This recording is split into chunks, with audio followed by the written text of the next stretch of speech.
Welcome sa Durs 2.0. Fresh at nagbabagang happenings ba ang hanap mo? Mga padabarkads man yan o mga trending topics? Pwes, sagutin natin yan. Kaya naman isubscribe nyo na ang ating channel para sa mga nagbabagang balita everyday.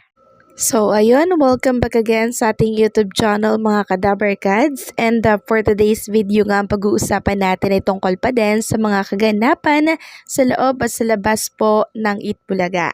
And unahin po natin ang tungkol dito sa dalawang host dito po sa TV5 na kung saan ay pansamantalang magpapaalam.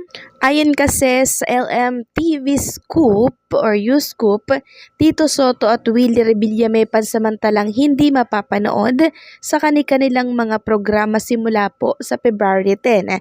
Ito ay alinsunod sa directive ng Commission on Election or COMELEC na nagbabawal sa kahit sinong artista o personalidad na lumabas sa kanilang programa sa telebisyon at radyo bago mag-umpisa ang campaign period para sa bilang Pilipino 2025 midterm elections. Kumpirmado na ang huling labas ni Kuya Will sa programang Will to Win ay sa February 10, habang ang mga Dabarkads naman ay naghahanda na rin sa magiging send-off ni Tito Sen sa Itbulaga. Sa radyo, nauna nang nagpaalam ang iba pang mga personalidad kagaya ni Christopher Adrian Pulisina ng 90.7 Love Radio dahilan upang tuluyan na ring magpaalam ang tambalan nila ni Nicole Niala o Emilu Gaite matapos ang 20 taon. Maaari namang bumalik sa kanilang programa ang mga kandidato sa eleksyon pagdating ng July. So eksakto po yung pagbalik ni Tito Sotto, anniversary ulit ng Itbulaga, July. Samantalang bumanat muli itong si Tito Sotto sa Facebook account, kaugnay ito ng fake news na kumakalat po sa social media, katulad na lamang po ng ibinabalita po ng ilang mga media na nagpadala daw po itong kampo ni Daryl Yap ng copy ng script dito kay Bossing Vic or kay Tito Sotto. Ayon nga po sa bagong pahayag ni Tito Zen, kapag peke ang balita, talagang tatagilid ang pag-intindi at pag-aksyon ng mga Pilipinong makakakita nito. Tanging totoo at mapagkakatiwalang balita lamang ang makakapagmulat. Kaya walang lugar ang fake news sa Senado, sa mga korte, sa eskwela at maging sa tahanan para umunlad ang bansa. Panahon na para sa isang komprehensibong batas kontra fake news. So ayan labanan ang fake news. 9 sa 10 Pilipino ang nakakakonsumo na ng fake news.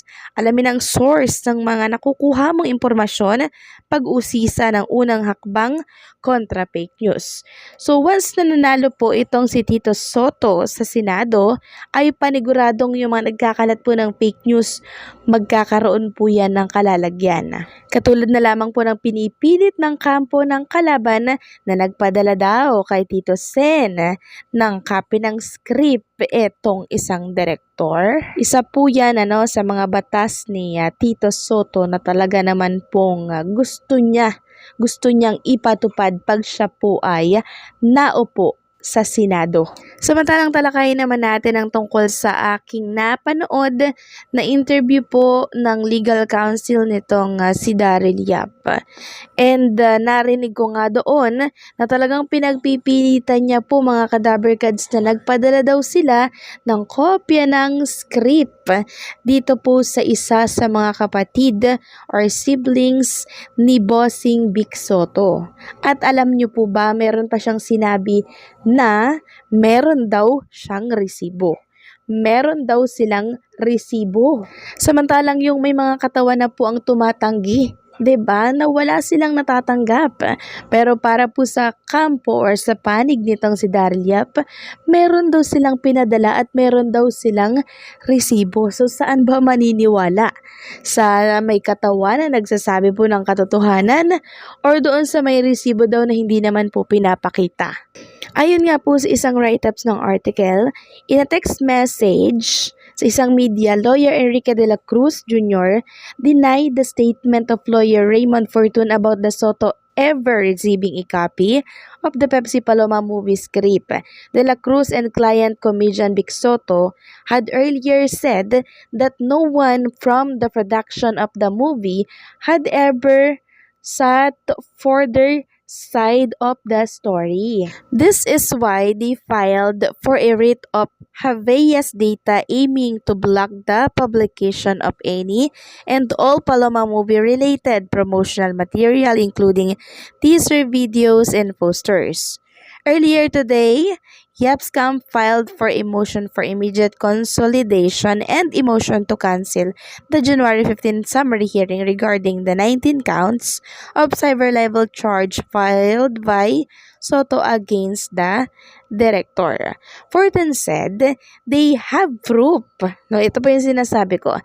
They have proof that a copy of the script was sent to a receive by siblings of the comedian described as a prominent personality and the senator, obviously referring to former President Tito Soto, who himself has been embroiled in the Paloma controversies for allegedly fixing things to let his brother Joey Dalia and Richie D. Horsey off the hook back then.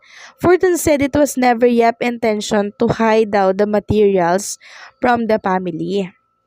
So, yun po yung pinagsasabi niya, no? Na talagang willing daw i-share talaga ng kampo nila yung copy ng script.